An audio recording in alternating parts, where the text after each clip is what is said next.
Oke, ada saudara yang mungkin sudah tahu kesaksian saya, sudah mendengar, ada yang mengira-ngira, ada yang sok tahu, ada yang banyak lah pokoknya. Ada yang nggak tahu mungkin. Oke, saya akan berikan kesaksian saya dan saya akan berikan kebenaran firman Tuhan selama perjalanan saya 6 bulan terakhir ini. Banyak hal yang Tuhan lakukan, banyak hal yang saya bangga bahwa saya memiliki Tuhan yang hidup. Kalau tidak salah, waktu yang lalu saya menjelaskan kepada saudara definisi daripada berkat. Dan berkat itu saya review sedikit supaya saudara ingat, nggak ada hubungannya sama materi. Kita terlalu kerdil rohani kalau kita masih mikirin berkat materi, hal-hal yang terlihat. Makanya saya selalu ajarkan dimanapun saya berada. Kemarin saya bertemu dengan hampir 200 hamba Tuhan di Surabaya 2 minggu lalu. Dan saya kalau ngomong sama hamba Tuhan nggak seperti begini, ini halus lembut ya. Kalau hamba Tuhan saya galak. Karena saya suka gemes sama mereka. Nggak bisa disalahkan juga. Saya berkali-kali bicara juga sama teman-teman dari STT, rektor-rektor juga, dan saya bilang kenapa nggak pernah diajarkan kelas tentang kerajaan surga. Akhirnya banyak hamba Tuhan yang melenceng dan akhirnya mengajarkan hal-hal yang salah. Berkat sebenarnya, arti sebenarnya adalah berbahagia di dalam rancangan Tuhan. Sebenarnya itu arti kata sebenarnya. Barak, Esher di perjanjian lama, perjanjian baru Makarios. Nah, ketika saudara menghadapi sebuah masalah, kesulitan hidup, makanya di firman Tuhan dengan jelas dikasih tahu bahwa berbahagialah engkau ketika engkau sedang dianiaya. Itu firman Tuhan yang Yesus khotbahkan di bukit. Yang menangkap konsep ini adalah Paulus sebenarnya. Karena kita kalau baca cepat-cepat aja ya, kita berbahagia kalau dianiaya, nanti setelah ini saya pasti akan dapat sesuatu yang hebat gini-gini. Bukan itu sebenarnya maksudnya. Berbahagia ketika engkau sedang dianiaya, itu sebenarnya bahasa aslinya adalah blessed, Makarios. Diberkatilah engkau ketika engkau sedang dianiaya. Kan aneh, kata berkat disandingkan dengan kata derita. Di dalam pikiran kita kan selalu kalau berkat yang enak-enak aja. Ternyata bukan itu maksud Yesus. Ketika engkau sedang mengalami kesulitan hidup, yang mau diubahkan sama Tuhan adalah hidup kita, bukan masalahnya. Masalah mau diubahkan atau tidak itu urusan Tuhan. Itu kedaulatan Tuhan yang tidak bisa dipertanyakan.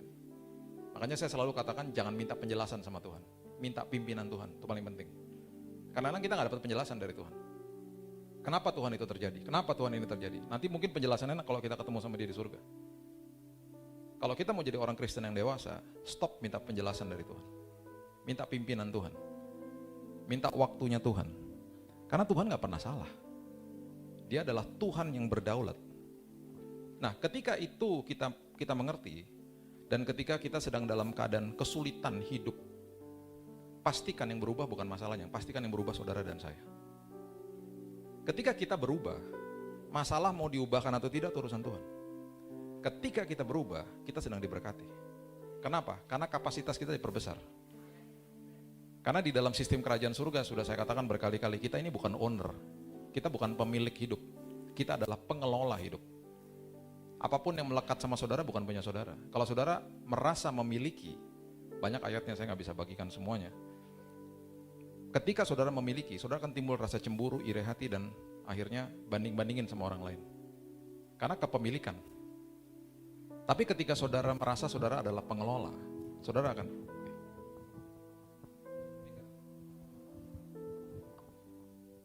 ketika saudara tahu bahwa saudara adalah pengelola, steward, walaupun saudara dititipkan kecil sama Tuhan, saudara nggak ngaruh. Makasih Tuhan, berarti kesanggupan saya cuma sekian. Karena Matius 25 dengan sangat jelas mengatakan 5, 2, dan 1 toh talenta kan.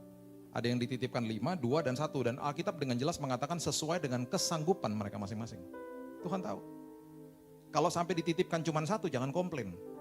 Makanya di firman Tuhan ketika yang dititipkan 1 dia komplain, dia tidak mengembangkan yang Tuhan titipkan. Tuhan mengatakan jelas dan bobot katanya berat loh. Engkau adalah hamba yang malas dan jahat. Malas dan jahat. Diambil, diberikan kepada orang yang bisa mengelola. Karena Tuhan selalu mencari pengelola, partner dalam hidup ini. Banyak tugas kerajaan surga yang harus diselesaikan. Makanya mengelolalah. Ingat loh, kita datang gak pakai baju, pulang gak pakai baju loh nanti. Gak ada apapun yang melekat sama kita. Gak ada. Makanya kenapa waktu saya sedang menulis buku itu tahun lalu, tidak selesai karena saya sempat bertanya gini sama Tuhan, Tuhan, ada gak dimensi yang lebih dalam lagi? 20 tahun saya pelayanan, dimensi yang lebih dalam lagi Tuhan apa? Saya mau rasain Tuhan, saya mau makin intim sama Tuhan. Saya mengalami sebuah hal yang membuat saya dan saya dengan bangga bisa mengatakan kepada saudara, saya berjalan sama dia.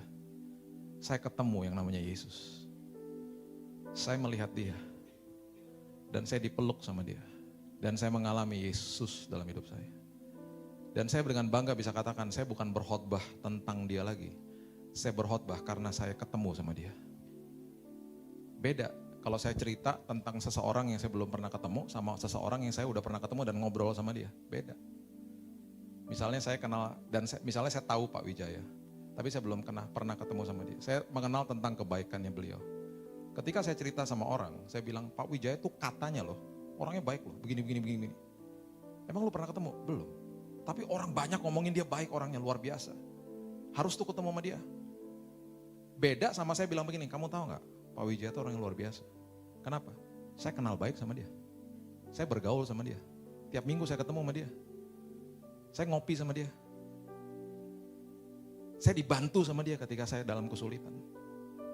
Saya ngerti karakternya dia. Orang makin percaya ketika saya ngomong begitu.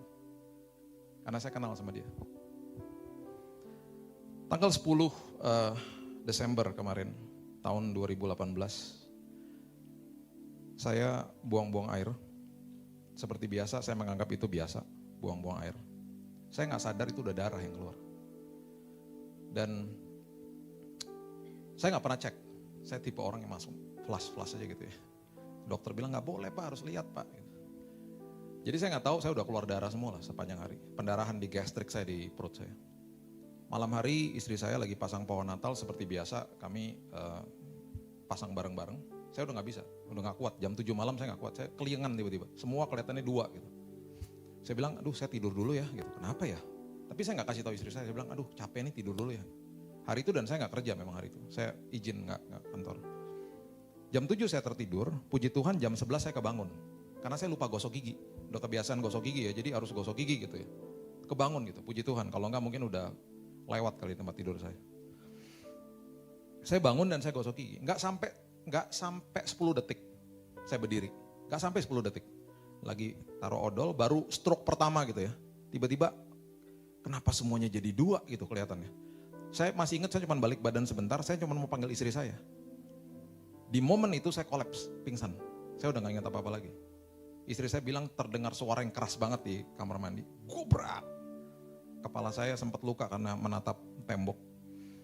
Jatuh, saya sadar setelah terjatuh saya sadar. Dia di depan saya dan kata-kata pertama saya begini. Sayang, aku serangan jantung ya. Karena saya ngerasa kayak ada busa gitu di mulut saya. Terus dia ngeliatin, hampir dia bilang iya gitu. Karena orang biasanya kalau serangan jantung indikasinya ada busanya gitu di mulut. Terus dia bilang, bukan itu kan odol. Dia bilang gitu. Belum selesai gosok gigi kita odol. Akhirnya papa saya gitu ya, dia mendirikan saya mules lagi. Nah di situ waktu saya buang air dia lihat. Dia bilang, kamu kok darah segar yang keluar? Segera jam 11 malam saya dibawa ke Omni Pulau Mas. Rumah saya di Cempaka Putih, jadi keseberang ya, nyebrang gitu. Adik saya tinggal di sebelah rumah, jadi dengan cepat dia yang menggotong saya juga. Sampai di rumah sakit segera cek darah dan segera transfusi. Karena dilihat HB-nya tinggal 5. HB itu darah merah. Ya, di dalam komponen darah itu ada 3. HB, hemoglobin darah merah, itu kalau pria itu 13-18 levelnya. Saya biasa di 15, ini udah 5. Makanya saya pingsan, pendarahan. Kemudian ada yang kedua namanya trombosit. Trombosit kalau saudara luka, dia akan menutup luka saudara, itu trombosit. Yang ketiga ada yang namanya leukosit, darah putih. Itu kalau ngedrop bahaya, kenapa? Karena pertahanan saudara akan terbuka dan virus bakteri bisa masuk. Setelah ditransfusi darah merah, singkat cerita besoknya dokternya makin bingung. Dia bilang begini, Pak, kok bukan HB-nya aja yang ngedrop ya? Semuanya ngedrop. Trombositnya drop, leukositnya drop. Ini indikasi yang gak bagus. Kalau Bapak hanya pendarahan di gastrik di sini, ya biasanya ya cuman HB-nya aja yang turun, yang lainnya harusnya gak masalah. Trombosit mungkin turun sedikit karena ada infeksi, mungkin. Ini ngedrop semuanya. Singkat cerita, selama 10 hari di rumah sakit saya sempat pindah lagi ke Mitra di Kelapa Gading, sempat juga di kolonoskopi, endoskopi, dilihat dalam perutnya dan lain sebagainya, dan dinyatakan, Pak, ini ada kemungkinan TBC usus, tapi kecenderungannya udah makin membaik malahan. Jadi bukan itulah sebenarnya, kita kasih obat dan pasti dalam beberapa hari membaik, Pak. Tapi kenapa darahnya drop terus, transfusi. Akhirnya setelah level tertentu belum normal juga ya, setelah 10 dokter bilang, udahlah Pak, pulang aja. Kalau ada apa-apa nanti segera datang, kan Bapak rumah gak jauh. Tanggal 26 itu harusnya saya pergi ke Israel, bawa jemaat. Tanggal 25 saya cek lagi ke dokter, cek darah gitu ya. Itu udah makin drop. Makin lemes, makin drop. Dokter katakan di tanggal 25, Pak, mohon maaf Pak, saya gak izinkan Bapak pergi. Bahaya Pak, ini udah makin drop. Malah saya anjurkan Bapak segera cek bone marrow, sumsum tulang belakang, pabriknya darah. Tapi saya nggak di sini Pak, saya lagi mau liburan sebentar, nanti habis tahun baru kita cek. Saya dengan berat hati kasih tahu jemaat, saya nggak bisa ikut. Mereka akhirnya pergi sendiri, mereka dapat guide di sana. Dan istri saya karena dia sudah puluhan tahun punya usaha evakuasi medis ke Singapura, dia cukup kenal lah sama beberapa dokter di sana. Jadi dia bilang udahlah kita berangkat aja ke Singapura, cek segera di sana. Kita ke sana, kita ke Mount Elizabeth, ketemu sama dokter Ronald Eng namanya, udah cukup senior. Dan tanggal 31 Desember, di hari terakhir tahun 2018, saya dicek bone marrow, cek sumsum tulang belakang. Itu gak enak saudara, prosedurnya cuma 10 menit. Tapi ketika jarumnya masuk, jarumnya besar. Ketika dia masuk, itu kalau ketika masuk ke daging masih bisa dianestesi, masih oke lah ya, gak begitu berasa. Ketika dia nusuk tulang gak ada anestesinya, menjerit. Saudara denger aja begini, apalagi saya. Saya mikirnya aja udah. Kemudian dokter bilang begini, nanti tanggal 2 Januari hasil akan keluar. Hasilnya komprehensif. Dan tes lab di sana memang lebih canggih lah daripada di Indonesia. Beberapa hasil itu tidak bisa ditentukan di sini. Jadi untung memang kita ke sana. Tuhan sudah pimpin lah. Dia bilang nanti tanggal 2. Jadi kami diberikan apartemen sama teman di sana, jadi kami tinggal di situ. Anak saya yang kedua ikut. Saya adalah tipe orang yang selama 20 tahun pelayanan saya diberikan karunia sama Tuhan untuk ngajar. Saya bukan tipe hamba Tuhan yang dapat penglihatan, dapat lihat Tuhan, dapat mimpi, visi, bukan begitu. Mulai tanggal 31, setiap jam 5 pagi dan sering jam 5 pagi, Tuhan menampakkan dirinya dalam mimpi, visi, dan penglihatan. Dan beberapa kali saya tanya kenapa Tuhan jam 5 pagi, dia kasih tahu kan kamu bangun jam 6. Jadi biar kamu ingat, kamu jurnalkan semua yang aku bicara. Oke Tuhan. Mulai di tanggal 31 malam, menjelang tanggal 1, sebelum hasil dikeluarkan, penampakan Tuhan pertama yang saya lihat, sebuah pernyataan yang mengerikan dan juga menghibur. Tuhan mengatakan begini kepada saya. Kata-katanya begini, I stop your leukemia. Di situ saya tahu, saya stop kanker darahmu. Di situ saya tahu tanggal 2 nanti saya akan didiagnosa kena kanker darah. Tapi di satu sisi saya mengucap syukur, oh berarti Tuhan udah sembuhkan saya, oke. Tapi saya harus ikutin prosedurnya. Saya gak berani ngomong sama istri saya. Kemarin malam tahu gak, Tuhan menampakkan dirinya, katanya Tuhan aku kena kanker darah, tapi dia udah sembuhin. Saya gak berani ngomong gitu. Karena saya seumur hidup saya kawin sama dia, saya gak pernah ngasih tahu sama dia, Tuhan tadi malam bicara, gak pernah, saya bukan begitu soalnya. Saya gak pernah dapat mimpi kayak begitu. Jadi saya dalam tanda kutip masih ragu-ragu juga, ini beneran gak sih ini suara? Oke, tanggal 2 kami masuk ke kantor dokternya. Dia bacakan tesnya, panjang dibacain. Dan dia ceritakan satu-satu supaya saya ngerti. Kalau anak kecil, itu biasanya kalau kena kanker darah karena turunan. Orang dewasa karena mutasi gen. Umur saya 30, 40, 50 tahun itu biasanya karena infiltrasi. Bukan dari makanan. Saya bilang sama dokter, saya hidup sehat selama ini. 15 tahun nge-gym, makan sehat. Infiltrasi. Belum ada tes yang bisa mengatakan bahwa itu zat dari mana. Tapi harus diinterview sayanya. Ada kemungkinan nih, ada kemungkinan. Selama 2 tahun, kan ditanya keluhannya apa sih? Saya bilang selama 2 tahun terakhir nih saya suka pakai deodoran, suka gatelan. Terus dipakai terus? Iya. Kamu olahraga? Seminggu berapa kali? Bisa 5 kali. Itu ketika pori-porinya kebuka, dan itu kulit kamu, badan kamu udah nolak sebenarnya. Itu makin masuk tuh zat kimianya. Ada kemungkinan besar dari situ. Karena badan kamu udah nolak. Dan memang dicek, saya punya underarms ini ketiak saya memang udah hitam gitu. Dan saya pakai terus. Jangan gak pakai deodoran habis ini ya. Jangan ketakutan ya, tenang aja. Setiap badan beda-beda. Dan tanpa seizin Tuhan juga gak mungkin itu terjadi. Saya mau beritahu penyakit bukan dari Tuhan ya. Tuhan mengizinkan sesuatu terjadi, tapi penyakit bukan dari Tuhan. Ya. Saudara jangan pernah berpikir bahwa, oh saya dihukum Tuhan. Enggak, there is no condemnation. Tidak ada lagi penghukuman dari Tuhan. Roma 8 ayat 1. Itu harus ngerti dulu. Kalau enggak kita menghadapi kesulitan hidup, kita gak karu-karuan nanti. Oh ini Tuhan lagi hukum saya dan lain sebagainya. Terjadi sesuai sama iman kita loh. Jadi sangat harus berhati-hati dengan namanya self-talk. Kita harus mengerti itu. Yang paling sering bicara sama diri kita sendiri adalah diri kita sendiri. Dan kalau kita nggak ngerti kebenaran, 80% yang kita bicara sama diri kita sendiri adalah semua isinya negatif.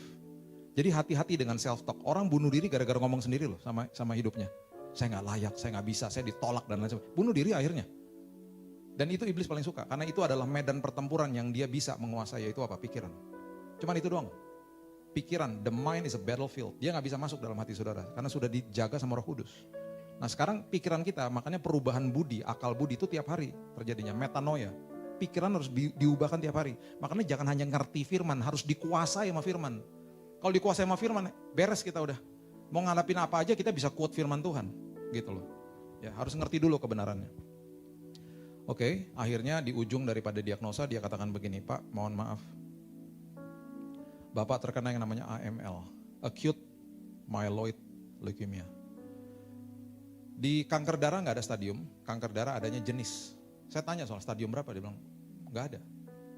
Di kanker darah itu jenis. Dan jenis yang Bapak didiagnosa hari ini, mohon maaf, ini jenis yang paling ganas. Jenis yang paling mematikan. Oh, oke. Saya dalam hati gini, seru juga ya. Saya tenang loh, saya cukup tenang karena saya percaya Tuhan yang memberikan kekuatan. Jadi kalau ada orang tanya sama saya begini, kok bisa kuat sih? Saya juga nggak tahu. Di saat ketika ada kesulitan hidup, kalau kita hidup intim sama Tuhan, di situ Tuhan akan kasih kekuatan dan saudara nggak bisa gambarkan, kok bisa ya, kok bisa ya. Makanya kalau ada orang bilang ini, kok bisa tenang sih? Saya hari itu makan siang diundang sama teman setelah saya didiagnosa, saya diundang ke Mall Paragon ya, karena mau ngobrol sama teman saya, dia lagi pas di Singapura juga. Saya makan eggs Benedict siang itu, habis loh. Habis, baru didiagnosa kanker yang mematikan. Habis lahap, sampai habis semuanya. Istri saya bilang, kok habis sih? Dia makan sup aja gak habis. Teman saya ngundang saya, hebat juga lo habis ya. Terus kayaknya tenang aja gitu. Saya gak tahu itu pasti dari Tuhan, gak mungkin dengan kekuatan sendiri. Ya. Makanya hubungan intim, tiap hari saudara. Tiap hari, kita gak pernah tahu ujian tuh datangnya kapan. Kalau anak sekolah dikasih tahu kan, jadwalnya kapan. Kita gak pernah tahu, tiap hari bisa kapan datangnya kita gak pernah tahu. Anytime, harus siap makanya, setiap saat. Akhirnya dia bilang begini, saya bilang begini, dok saya gak ada asuransi nih untuk cover Mount Elizabeth, terlalu mahal. Kita gak ada asuransi. Asuransi kita di Indonesia hanya cover di Indonesia. Dia bilang gini deh, saya telepon SGH, Singapore General Hospital, itu kayak RSCM-nya. Lebih murah tapi rumah sakitnya baik sekali, kualitas baik, terbesar, terlama, banyak dokter bagus, alatnya bagus-bagus. Saya telepon ke sana, istri saya karena udah ngerti industri di sana bilang begini, itu kan udah gak terima pasien Indonesia.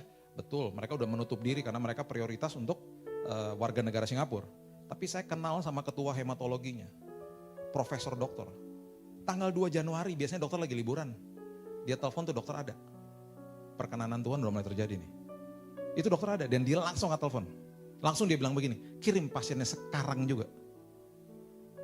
Langsung kita ke sana. Dokter di Mount Elizabeth bilang, cepetan Pak, this is a rare opportunity. Sana, cepetan. Sampai kita di sana, kemudian saya duduk dengan dia katakan begini, Pak, maaf ya, ini ganas banget Pak. Dan ini udah nyebar kemana-mana. Bapak harus segera mulai kemo dalam hitungan hari. Kalau enggak selesai Pak, dalam hitungan hari. Saya tanya, biayanya berapa dok? Dia sebut angkanya.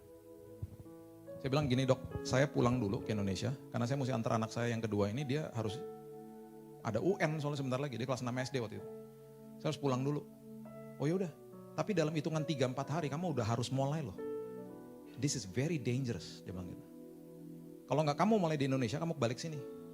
Ya udah, kita balik, kita pulang ke Indonesia. Di dalam perjalanan 2 hal saya bilang sama Tuhan. Tuhan, saya tidak akan pernah minta dana dari manusia. Karena saya punya ayah yang tak terbatas. Jadi sebagai hamba Tuhan, ya ampun, hamba Tuhan paling gampang minta dana. Foto aja masukin Instagram pakai infus begini. Aku sakit keras. Dana masuk, betul Pak Wijaya? Saya waktu kemarin seminar sama hamba Tuhan ya di Surabaya, saya bilang sama mereka, jangan malu-maluin ya. Kita nih korps hamba Tuhan. Malu-maluin tau gak?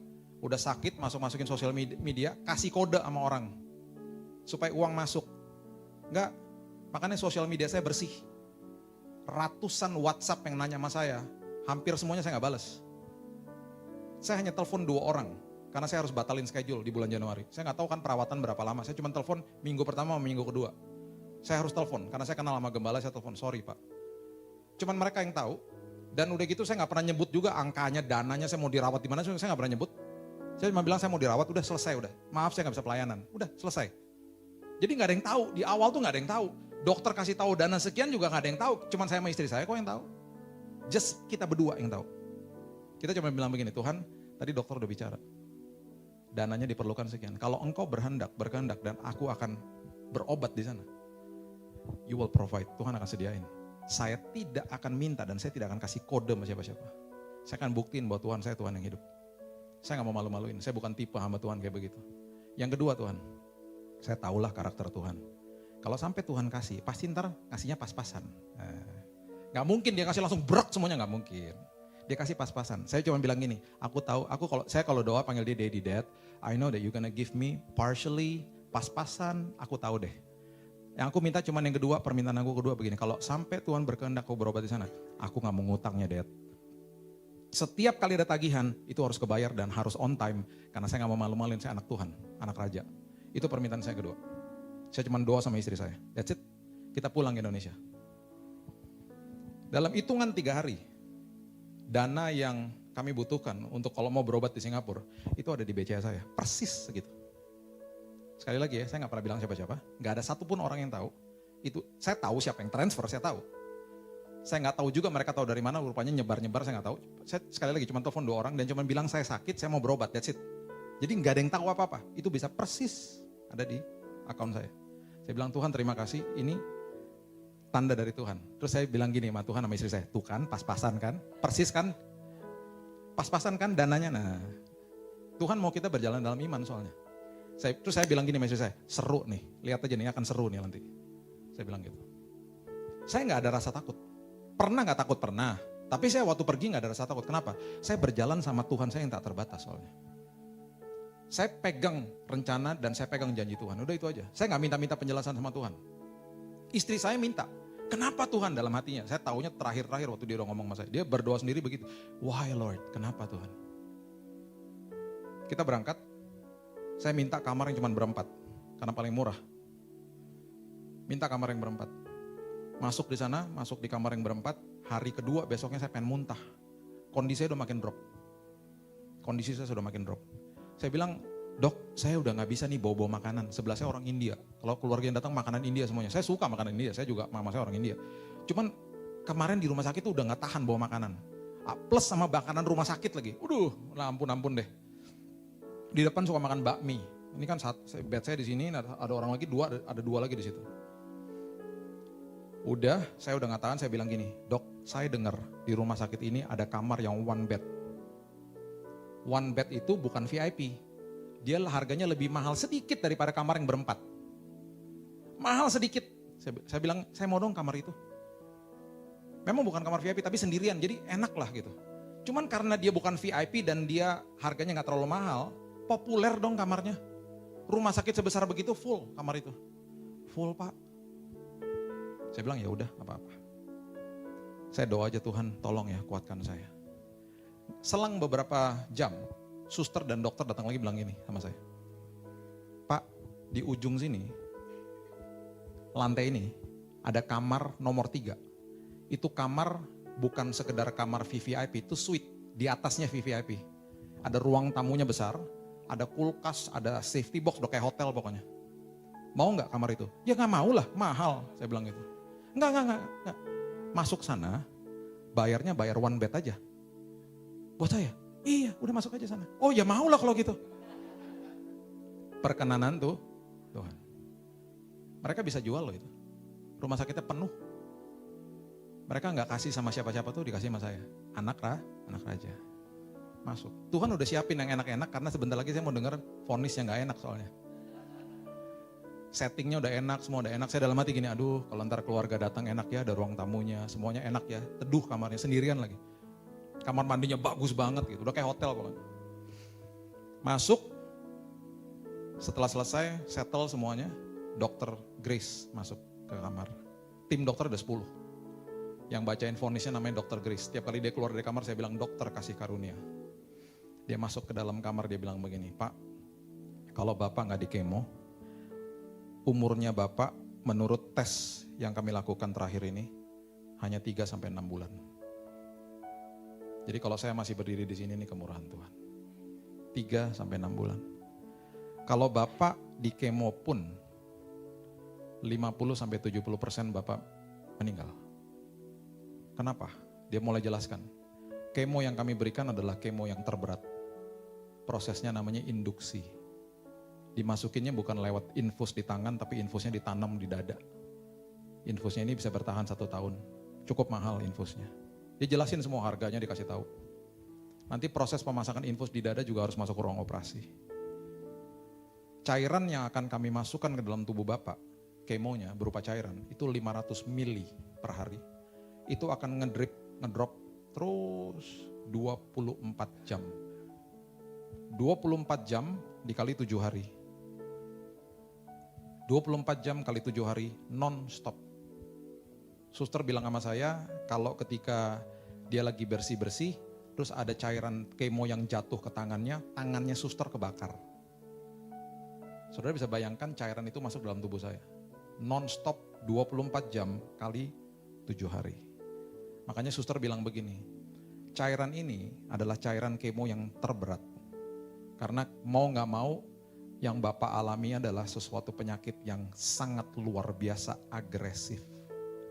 Dia udah makan semua organ-organ tubuh Pak, makanya umurnya Bapak 3-6 bulan. Makanya waktu Ibu Ani kemarin meninggal di depan televisi saya menangis. Dia didiagnosa bulan Februari, beliau dirawat gak jauh dari saya di NUH. Dan dalam hitungan 3,5 bulan beliau meninggal. Memang segitu divonisnya. Saya nangis, saya tahu persis apa yang beliau rasakan. Karena jenis penyakitnya sama seperti saya, AML, Acute Myeloid Leukemia. Dokter bilang kalau Bapak di kemo karena kemonya berat, ada kemungkinan besar Bapak akan drop semuanya. Komponen darah akan drop. Dan yang paling ditakutkan adalah darah putih. Darah putih Bapak akan drop. Dan darah putih kalau drop Bapak terbuka pintunya, virus dan bakteri masuk, Bapak akan infeksi. Ketika Bapak infeksi, Bapak akan kita taruh di ICU. Ketika Bapak kita taruh di ICU, Bapak akan collapse. Bapak akan ada di life support. Bapak akan koma. Ujung-ujungnya meninggal. Ya 50-70% meninggal. Bapak ngerti penjelasan saya? Ngerti. Oke, tanda tangan sekarang. Ibu ngerti tanda tangan?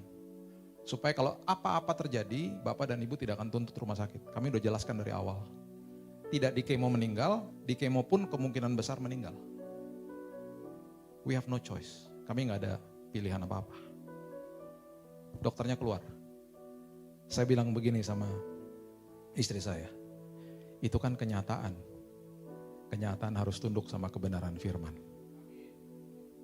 Makanya ayat favorit saya Amsal pasal yang keempat. Ayat yang ke-20 sampai 23 mengatakan begini. Ini ayat yang setiap hari saya baca. Selain Mazmur 91, ayat ini saya baca setiap hari. Dan saya bicara dan saya memperkatakan ayat ini dengan keras. Amsal 4 ayat 20 mengatakan begini. Hai anakku, perhatikanlah perkataanku, arahkan telingamu kepada ucapanku. Arahkan telingamu kepada ucapanku, incline your ears to my word. Jangan semuanya itu menjauh dari matamu, simpan di dalam lubuk hatimu. Simpan firmanku di dalam lubuk hatimu. Kenapa? Karena itulah ayat 22 yang menjadi kehidupan bagi mereka yang mendapatkannya dan kesembuhan bagi seluruh tubuh mereka. Simpan firmanku di dalam hatimu, perkatakan firmanku karena itu adalah sumber daripada kesembuhan tubuhmu. Ayat 23, jagalah hatimu dengan segala kewaspadaan karena dari situlah terpancar kehidupan. Berarti ketika saya baca ini saya bilang gini, oke Tuhan, saya mengambil keputusan tidak akan mengeluh. Saya akan jaga hati saya dengan kewaspadaan, saya akan mengucap syukur tiap hari Tuhan. Jadi kalau saudara tanya, pernah nangis Pak? Pernah. Pernah capek? Pernah. Pernah bersungut-sungut komplain? Tidak pernah. Karena tiap hari saya mengucap syukur. Karena saya bilang Tuhan saya mau jaga hati saya dengan kewaspadaan. Karena dari situlah timbul dan sumber daripada kehidupan. Aku mau hidup Tuhan. Saya berdoa Tuhan kalau istri saya pulang, saya pegangin selang kemonya, saya bilang Tuhan kembalikan senyum itu kepada istri dan anak-anakku. Tegang mereka. Kembalikan senyum itu ya Tuhan. Setiap kali dokter datang dan dia memberikan vonis yang gak enak-enak, saya memperkatakan ini, kenyataan harus tunduk sama kebenaran. Kenyataan harus tunduk sama kebenaran. Dan saya kutip firman Tuhan tiap hari. Ada doa yang Tuhan langsung jawab, ada doa yang Tuhan gak langsung jawab. Ada beberapa hal Tuhan biarkan saya melewati dan sampai-sampai saya bilang Tuhan ngeri banget Tuhan. Satu hari, saya pernah kolaps di kamar. Dokter sudah standby mau bawa saya ke ICU. Kalau saudara tahu leukosit darah putih itu level normalnya 4-10. Saya pernah ngedrop sampai 0,03. Jadi hampir dokter bilang virtually nothing, hampir gak ada udah. Bayangkan darah putihnya hilang. Itu virus sama bakteri merajalela udah. Makanya kenapa perut saya kena infeksi. Sakitnya luar biasa. Infeksinya menjalar ke paru-paru. Saya masuk ke ruang tindakan diambil cairan dari paru-paru. Sakitnya luar biasa. Anestesi, teman jarumnya kurang masuk, dimasukin lagi ke dalam. Wah, menjerit saya. Untuk ditarik keluar cairannya, karena bahaya. Infeksi di mana-mana udah. Badan saya udah gak tahan. Satu hari saya menggigil karena panas saya udah 40 derajat. Menggigil di tempat tidur 30 menit. Tempat tidur sampai goyang. Buah. Menggigilnya bukan biasa-biasa, menggigil banget gitu sampai goyang semuanya. Saya sampai bilang sama istri saya, capek, aku capek. Dia sempat masukin perjamuan di mulut saya. Dia pegang tangan saya, dia bilang, aku sayang banget sama kamu. Jangan lupa ya perkatakan Mazmur 91. Waktu dia bilang, jangan lupa perkatakan Mazmur 91, suaranya udah mulai sayup-sayup. Jauh, kolaps saya, pingsan. Karena udah gak tahan badannya. Di situ istri saya udah mikir bahwa that's it, dia kehilangan saya udah. Dokter udah standby. Alat-alat sudah disiapkan untuk bawa saya ke ICU. Dia sempat teriak di telinga saya, Mazmur 91. Saya gak tahu tuh saya ngucapin apa, cuman yang saya ingat saya bahasa roh aja, saya udah bingung soalnya. Mesti ngomong apa, saya bahasa roh terus saya pingsan. Saudara kalau lagi bahasa roh, iblis gak ngerti. Yang ngerti hanya Roh Kudus. Dia memberitahu jeritan saudara yang paling dalam kepada Yesus. Jeritan yang saudara pun tidak ngerti. Dia terjemahkan kepada Yesus.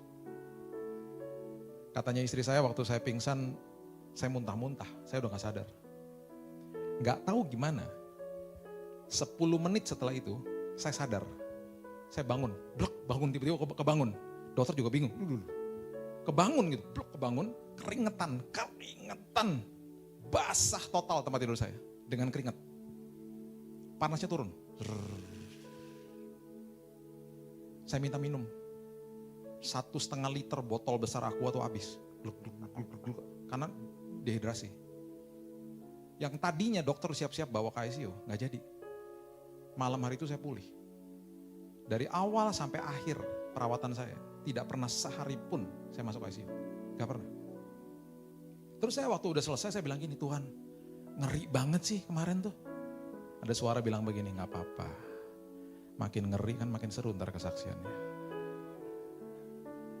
Udah tenang aja, saya jalan sama-sama kamu kok. Saya dengan bangga bisa katakan kepada saudara, saya berjalan di dalam lembah kekelaman.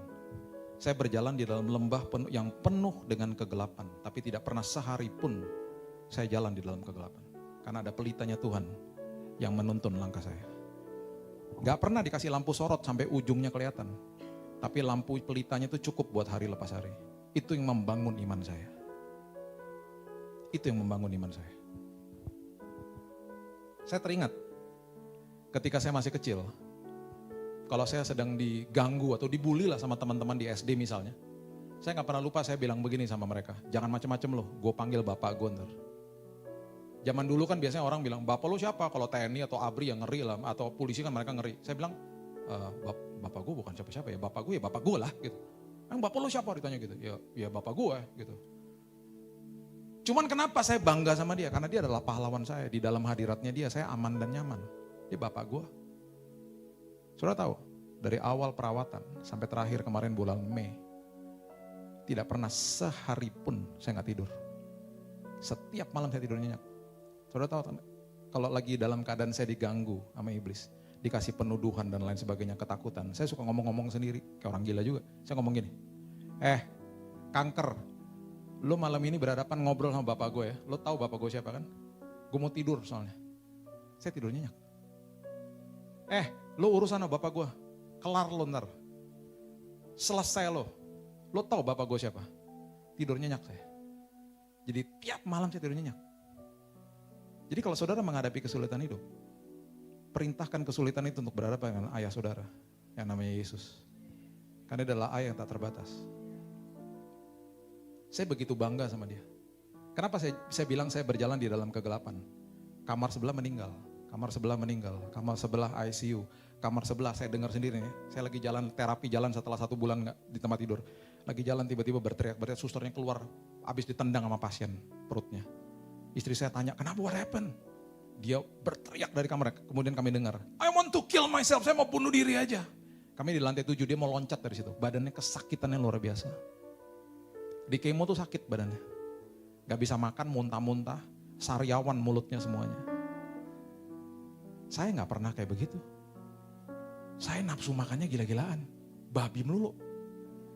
Es krim melulu. Sampai dokternya bilang, hebat banget ya. Cuman kehilangan nafsu makan cuma 1 hari. Yang lainnya makan terus. Terus dokter bingung, kok tiap hari dicek sampai gak ada sariawannya. Betul kan itu panas, cairan panas banget. Dicek sampai di senter-senter, suruh buka mulutnya. Senter semuanya, gak ada sariawan. Dia bilang, kamu pasien pertama yang di kemo gak ada sariawannya. Dan Tuhan terus kasih tahu sama saya, kemuliaanku akan aku nyatakan di rumah sakit ini. Tenang aja, kamu jalan aja. Aku akan beserta dengan kamu. Makanya saya berikan perjalanan saya berikan judul namanya Padang Gurun. Saya lagi jalan di Padang Gurun. Dan saya bangga, kenapa saya jalan di Padang Gurun? Ketika saya perhatikan firman Tuhan yang dibawa ke Padang Gurun banyak banget. Dan tokoh-tokoh hebat yang dibawa ke Padang Gurun. Jadi kalau saudara lagi dibawa ke Padang Gurun sama Tuhan, lagi ada kesulitan hidup, berbahagialah saudara masuk dalam daftar elitnya Tuhan. Setelah kelar dari Padang Gurun, saudara diubahkan sama Tuhan. Saudara dikuatkan sama Tuhan. Ada perkara besar menanti bagi saudara. Makanya berbahagia, makanya itu arti berkat yang sebenarnya. Saya gak tahu kanker saya hilang atau enggak, saya gak tahu. Tapi selama perjalanan itu, saya diubahkan Tuhan. Dan itu yang saya doa tahun lalu, Tuhan bawa aku ke dimensi yang baru. Tuhan kasih tahu ini loh, yang kamu lagi hotbine, yang aku lagi kasih pewahyuan sama dirimu. The meaning of blessing, arti berkat yang sebenarnya. Kamu sedang lewati sekarang ini. Terima kasih Tuhan. Terima kasih Tuhan. Yohanes pasal yang ketiga ayat yang kedua mengatakan begini. Yohanes pasal yang ketiga ayat yang kedua. Ini ayat sindiran sebenarnya, disindir. Lukas maksud saya. Lukas pasal yang ketiga ayat yang kedua. Lukas pasal yang ketiga ayat yang kedua. Ini ayat sindiran. Dikatakan begini, pada waktu Hanas dan Kayafas menjadi imam besar, datanglah firman Allah bukan kepada imam besar, bukan kepada Hanas dan Kayafas, kepada Yohanes. Di mana? Di bait Allah? Bukan. Anak Sakaria di mana? Di padang gurun. Makanya saudara kalau dibawa ke padang gurun sama Tuhan itu karena dia mau ngobrol sama saudara. 20 tahun saya sibuk pelayanan aja. Punya waktu sama Tuhan? Punya. Punya mesbah keluarga? Punya. Cuman kan saya sempat minta, Tuhan bawa dong ke dimensi yang lebih intim lagi sama Tuhan. Saya malu, terus terang saya malu. Tuhan 20 tahun pelayanan saya gak pernah kenal Engkau seperti saya kenal Engkau dalam 6 bulan terakhir ini. Kehidupan doa kami diubahkan Tuhan. Kehidupan sharing kami diubahkan Tuhan. Kami sekarang kalau sharing mesbah keluarga bisa 1 jam lebih di rumah. Bukan doa 1 jam, enggak, sharing. Kayak udah kayak sel grup aja, komsel kecil sama anak-anak. Nyanyi-nyanyi, sharing-sharing, perjamuan tiap hari. Doa syafaat. Dan kami merindukan waktu itu. Tiap hari, tiap malam. Berubah semuanya. Cara berpikir saya berubah, cara berpikir istri saya berubah, cara berpikir anak-anak saya berubah. Karena mereka melihat sendiri mujizat yang terjadi. Bulan Februari saya diperbolehkan keluar dari rumah sakit. Dicek lagi bone marrow-nya. Setelah treatment pertama selesai. Tagihan rumah sakit naik 2 kali lipat, 2,5 kali lipat. Karena saya terkena infeksi. Dikit-dikit CT scan, dikit-dikit masuk ke radiologi, X-ray lah, apalah tindakan ini, itu dan lain. Membengkak. Setiap 5 hari sekali ada mbak-mbak datang ke kamar kita bawa tagihan. Dia orang yang paling kita gak suka lihat. Bawa amplop. Pernah dia gak datang setelah 5 hari, kita bingung. Lah gak datang 5 hari, 6 hari, 7 hari. Datangnya hari ke-10, tagihannya makin banyak. Makin tebal amplopnya. Saya gak tahu gimana ya, ada 80 orang yang Tuhan kirim ke rumah sakit. Saya gak pernah nyuruh-nyuruh mereka aja cari-cari tahu sendiri. Ada yang ke business office, ada yang bayarin dan lain sebagainya. Selesai bulan Januari, tagihannya membengkak 2,5 kali lipat. Semuanya selalu terbayar dan semua selalu terbayar on time. Tuhan yang bayarin. Saya gak punya asuransi. Tuhan katakan begini, aku asuransinya kamu. Karena aku adalah ayahmu yang tak terbatas. Jadi gak usah takut. Saya akhirnya setiap kali melewati hal-hal kayak gitu, saya dalam hati gini. Saya selalu bilang gini sama istri saya, seru banget di perjalanannya. Makin hilang rasa takutnya, makin mati dagingnya. Makin bersandar, makin bebas. Sampai di titik dimana kita udah gak ada rasa takut.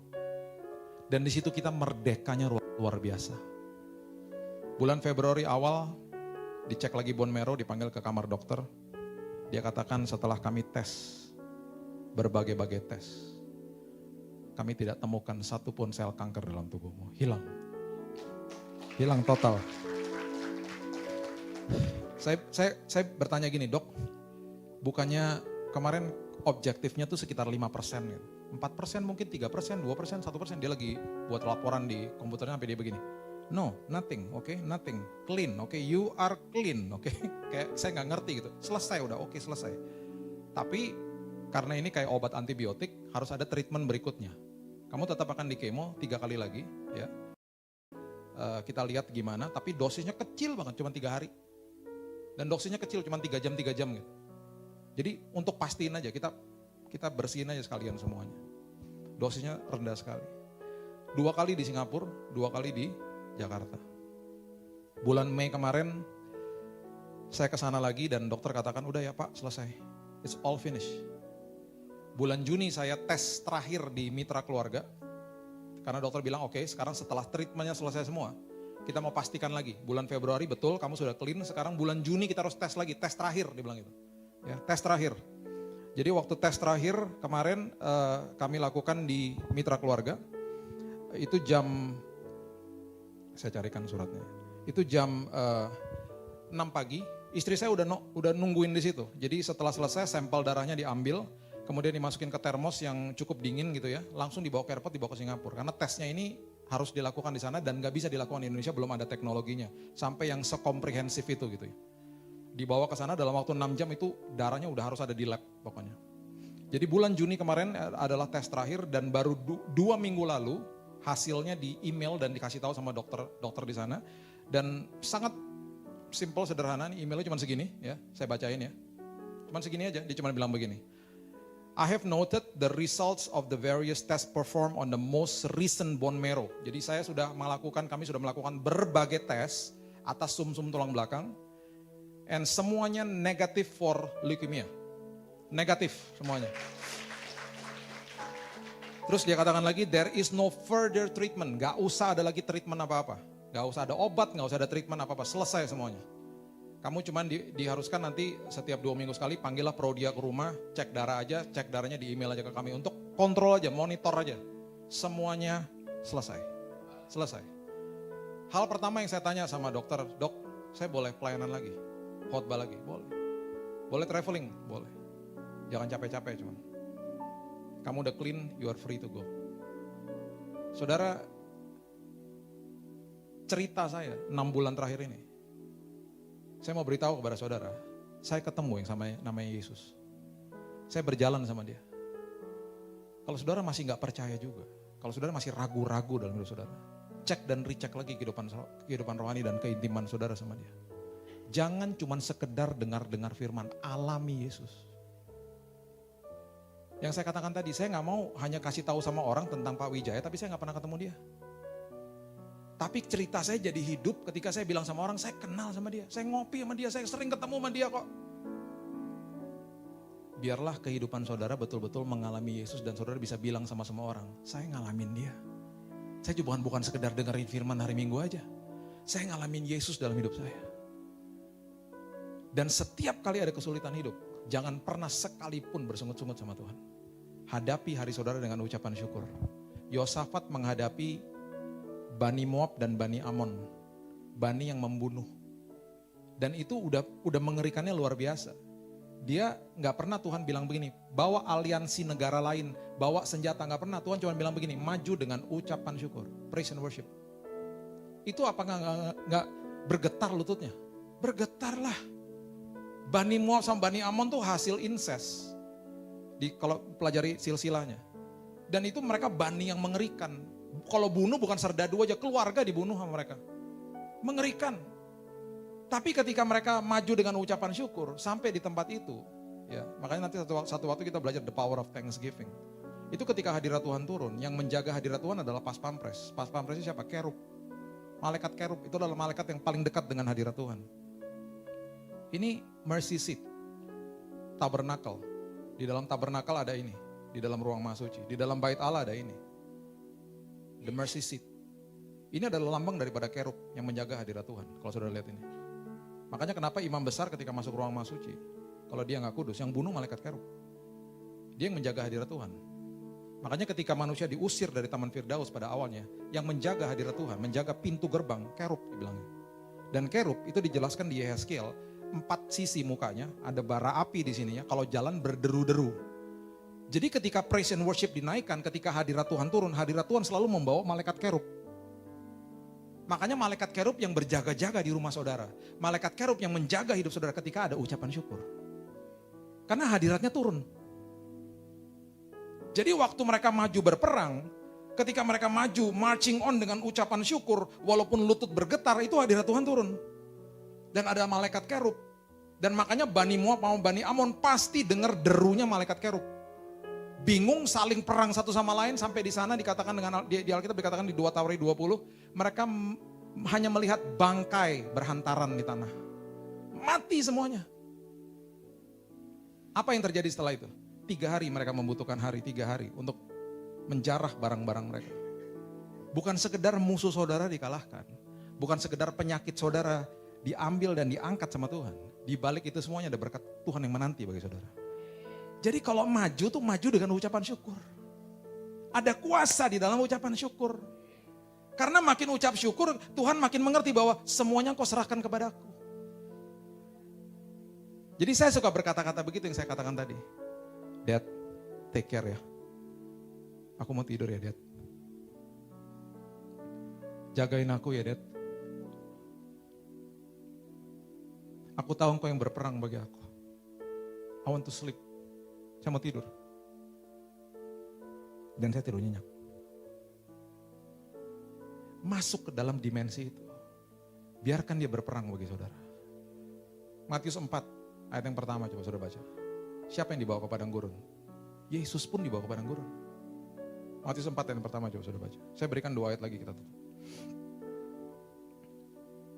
Matius 4 ayat yang pertama. Maka Yesus dibawa oleh Roh kemana? Ke padang gurun. Gimana saya gak bangga? Yesus aja dibawa ke padang gurun. Gak apa-apa Tuhan, habis selesai dari ini semuanya ada perkara besar menanti bagi saya. Dan 3 kali dia dicobai, dia selalu mengatakan begini. Ayat 4 coba saudara lihat.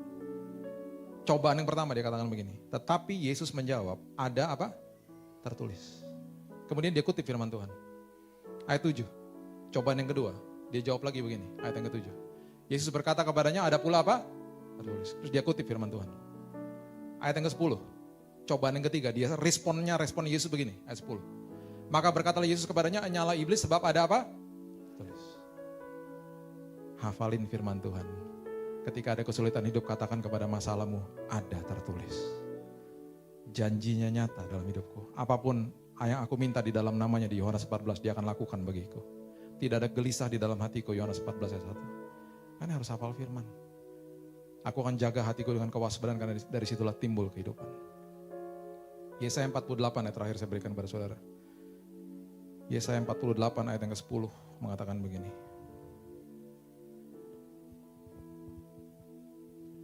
Sesungguhnya aku telah memurnikan engkau. Namun bukan seperti perak, tetapi aku menguji engkau di dalam dapur kesengsaraan. Aku akan melakukannya oleh karena aku, ya oleh karena aku sendiri. Saudara diberikan ujian, ya kesengsaraan itu berarti ujian. Ya. Kesengsaraan hidup, kesulitan hidup, dilakukan Tuhan biarkan itu terjadi karena untuk Tuhan. Kenapa? Sebab masakan namaku akan dinajiskan. Karena dia tahu persis namanya Tuhan tidak akan dinajiskan ketika saudara dibawa ke padang gurun. Saudara nggak akan bersungut-sungut, saudara karena yang ada keluar dari mulut saudara hanya ucapan syukur. Itu berarti saudara tidak menajiskan nama Tuhan. Setelah itu dikatakan dengan jelas, aku tidak akan memberikan kemuliaanku kepada yang lain. Aku percaya aku akan membawa engkau dan aku biarkan ini tes terjadi atas hidupmu. Karena di ujung daripada ini semuanya, kemuliaanku akan dinyatakan. Ketika anak-anak saya masih kecil, saya suka bawa mereka ke tempat publik ya, ke mall atau kemana, atau ke gereja misalnya. Saya pastikan mereka pakai minyak telon biar wangi. Anak kecil kalau pakai minyak telon baunya enak. Sisir rambutnya, kasih baju yang terbaik, bawa mereka. Nanti pasti ada yang muji. Cantik banget, ganteng banget, wangi banget. Yang bangga siapa? Orang tuanya, bukan anaknya. Anaknya gak ngerti. Dan yang muji juga tahu, yang dandanin tuh anak-anak orang tuanya. Dia ngomong ke anaknya, tapi dia sedang memberikan pujian kepada Tuhan. Kepada orang tuanya. Di dalam hal ini, ketika ada orang yang mengatakan, wah hebat Pak, wah luar biasa Pak kesaksiannya. Yang bangga Tuhan. Yang bangga Tuhan. Dia sedang mempertontonkan saya kepada dunia. Itu salah satu hobinya Tuhan, mempertontonkan saudara kepada dunia. Yang bangga dia kok. Kemuliaannya dinyatakan lewat hidup saudara. Jadi berbahagialah, makanya itu arti kata itu, berbahagialah ketika kau sedang dianiaya. Blessed are you when you are persecuted in life. You are being blessed, kamu sedang diberkati sama Tuhan. Yang diubahkan kita. Dan perkara besar terus nanti dititipkan sama Tuhan. Berbahagialah saudara ketika kesulitan hidup ada. Disitulah kesempatan kita berubah. Dan katakan kepada diri saudara, aku pasti menang. Karena yang bergumul buat aku bukan aku tapi Tuhan. Aku memiliki ayah yang tak terbatas. Berikan kemuliaan kita kepada Tuhan kita. Terima kasih Tuhan.